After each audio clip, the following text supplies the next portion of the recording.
Bismillahirrahmanirrahim. Assalamualaikum warahmatullahi wabarakatuh. Alhamdulillahirabbil alamin.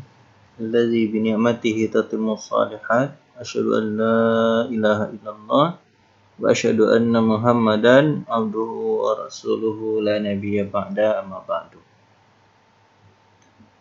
Pada hari ini kita akan melihat, memahami dan mendalami tentang tema yang akan kita bahas, yaitu masalah zakat dalam ekonomi Islam. Mata kuliah ini dipresentasikan oleh Kemal Nur Rahman. Pertama, pembahasannya adalah tentang pengertian zakat. Zakat berarti suci, mensucikan. Zakat juga berasal dari kata zakat, artinya tumbuh dan berkembang. Kemudian zakat juga dimaksudkan dengan kata berkah, baik. Zakat dalam pengertian fikih adalah nama terhadap sebagian dari harta tertentu dengan persyaratan tertentu seperti nisab. Nisab itu adalah minimal harta yang harus dikeluarkan untuk membagikan kepada kelompok tertentu, yaitu ada 8 orang kelompok yang harus diserahkan kepada orang-orang yang berhak menurut syariat Allah. Berapa orangnya? Ada 8 kelompok. Innamas shadaqatu lil fuqara, untuk orang-orang fakir, wal masakin, orang-orang miskin, al amilin, untuk amil, wa mu'allafati qulubahum, dan untuk orang-orang yang dilunakkan hatinya, wa fir riqab, orang-orang yang memerdekakan budak, gharimin, orang yang berutang, fi sabilillah, orang yang dalam perjuangan dengan Allah, ibnus sabil, dan orang yang berada di perjalanan. Itulah orang-orang yang 8 orang yang berhak untuk menerima zakat. Secara etimologi, zakat merupakan kata dasar dari kata zakah, berarti berkah, tumbuh, baik. Bahasa Arab, kata zakah mengandung kata suci, tumbuh, dan berkah. Zakat itu termasuk ke dalam rukun Islam yang keempat. Setelah syahadat, sholat, puasa, zakat, yang kelima adalah haji. Jadi orang yang mengaku muslim, maka dia harus melaksanakan 5 hal tersebut. Fungsi zakat tentu memiliki 3 fungsi. Pertama, zakat sebagai wahana pensucian jiwa dari sifat kikir, sifat tamak, loba terhadap dunia dan harta. Kenapa? Pada hakikatnya harta itu hanya sebagai barang titipan yang bisa kita gunakan selama kita di dunia. Di akhirat kita tidak lagi membutuhkan harta tersebut. Jadi kita infakkan harta itu di dunia. Tujuannya adalah agar terkikis hati ini untuk tidak merasa bahwa harta itu milik kita semata. Karena harta itu hanya sebagai ujian dan cobaan. Kalau kita serahkan pada Allah, atas nama Allah, maka itu akan lebih baik. Zakat memiliki fungsi sosial, ekonomi. Ya, sosial akan terjaga. Orang kalau sudah mengeluarkan zakat, maka tidak akan ada lagi masyarakat yang gelandangan, dan tidak akan, tentunya kalau tidak ada masyarakat yang gelandangan, tidak ada masyarakat yang kesusahan, tentu tidak akan terjadi kriminalitas seperti pencurian, pembegalan. Kenapa? Karena semua orang itu terjaga dan terpelihara. Orang kalau sudah menerima zakat, dia bisa sekolah, dan dia bisa meningkatkan pengetahuannya, maka tidak akan mungkin dia melakukan suatu tindakan-tindakan yang berbau kriminalitas. Zakat juga berfungsi sebagai ibadah maliyah. Ini adalah ibadah harta. Kalau syahadat itu ibadah hati dan lisan. Kalau sholat itu ibadah hati, lisan, dan badan. Kalau ibadah puasa itu hati, lisan, dan badan. Zakat ini adalah ibadah hati, lisan, badan, dan harta. Dia ada harta di sini. Makanya dia ditaruh di zakat.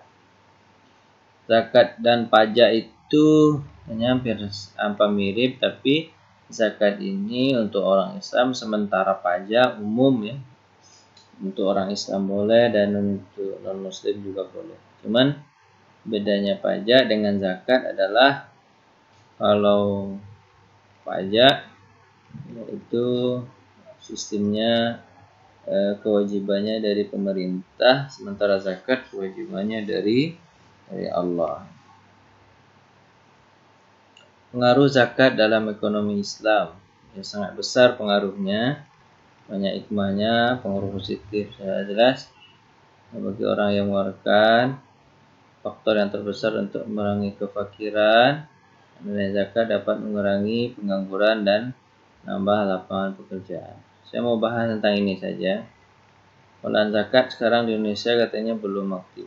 Memang alasannya karena masyarakat harta yang wajib dikeluarkan itu masih terbatas pengetahuannya. Nah, terus saya mau bahas ini jenis-jenis benda atau kekayaan yang dikenakan zakat.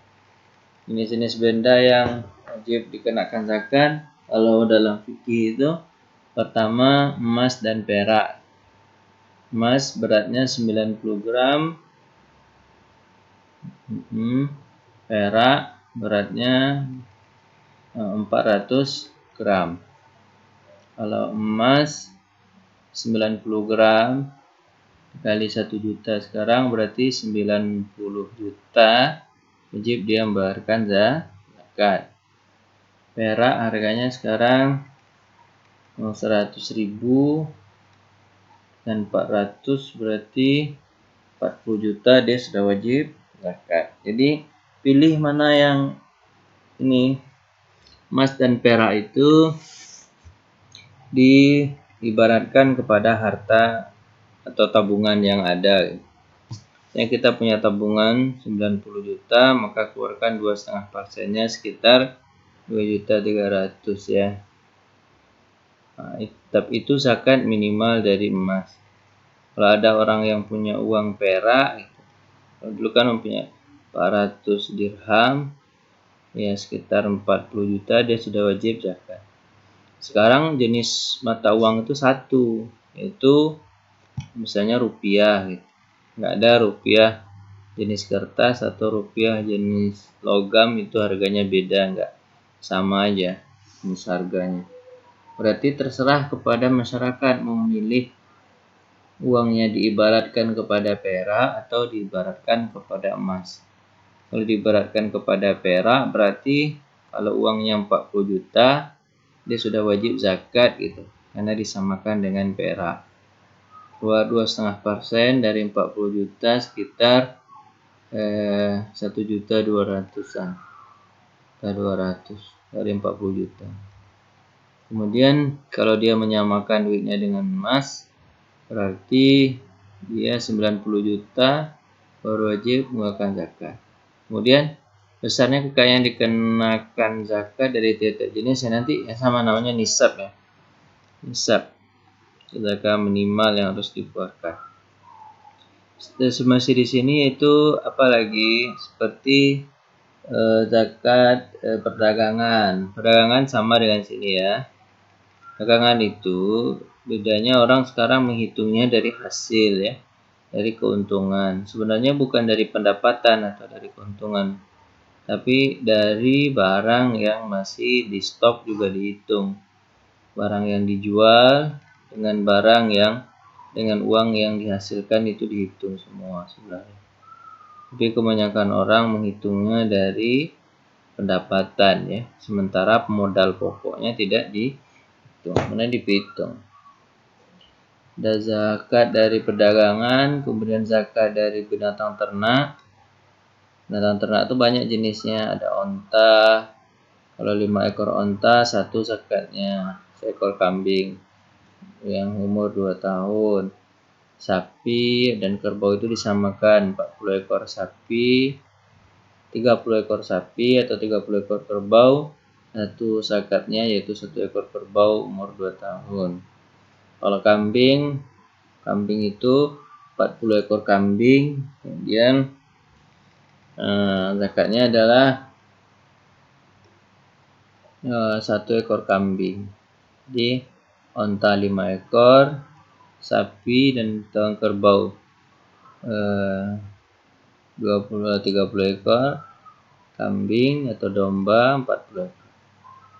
Kemudian zakat dari pertanian. Zakat dari pertanian, makanan-makanan pokok di sebuah daerah. Kalau kita makanan pokok kita beras, itu sekitar berapa? Dari 600 liter keluarkan zakatnya. Zakatnya itu 5% atau 10%. 5% atau 10% dari 600 liter. 600 liter 5%-nya atau 10% aja lah. 10%-nya dari 600 berarti 60 liter dizakatkan ya. 60 liter kalau hitungannya liter.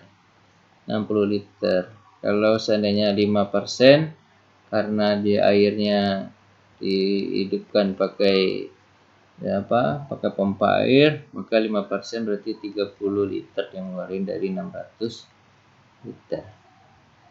Besarnya zakat yang dipungut dari tiap-tiap jenis tersebut ya, sambil jelaskan. Ada haul waktu pemungutannya per 1 tahun. Hanya bedanya mungkin kalau 1 tahun itu hanya emas dan perak, harta perdagangan. Tapi kalau sapi, kemudian apalagi sapi dan sapi atau binatang ternak itu per berapa dia, ini setahun juga sih, per setahun juga. Bedanya mungkin dengan ini ya, dengan pertanian. Kalau pertanian itu kan setiap kali panen.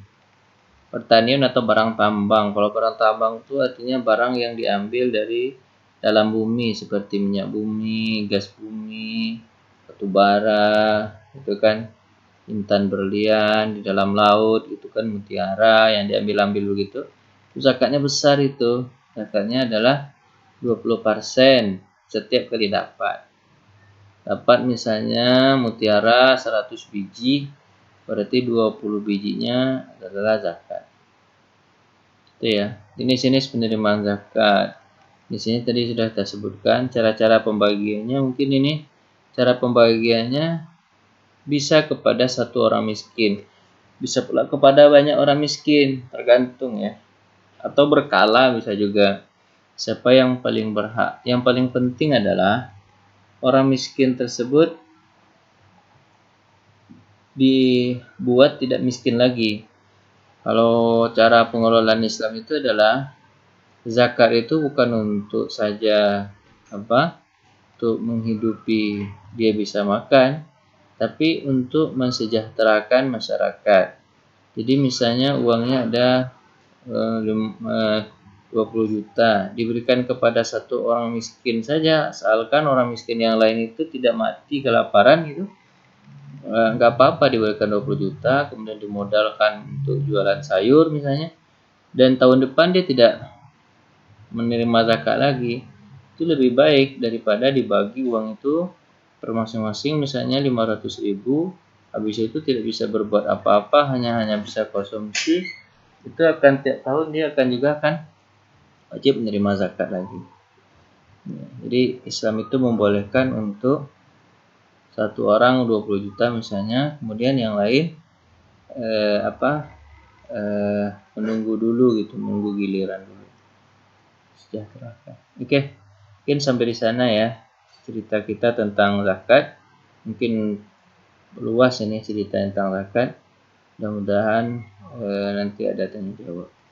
Terima kasih. Jangan lupa like dan subscribe. Mohon maaf atas segala kekurangan. Assalamualaikum warahmatullahi wabarakatuh.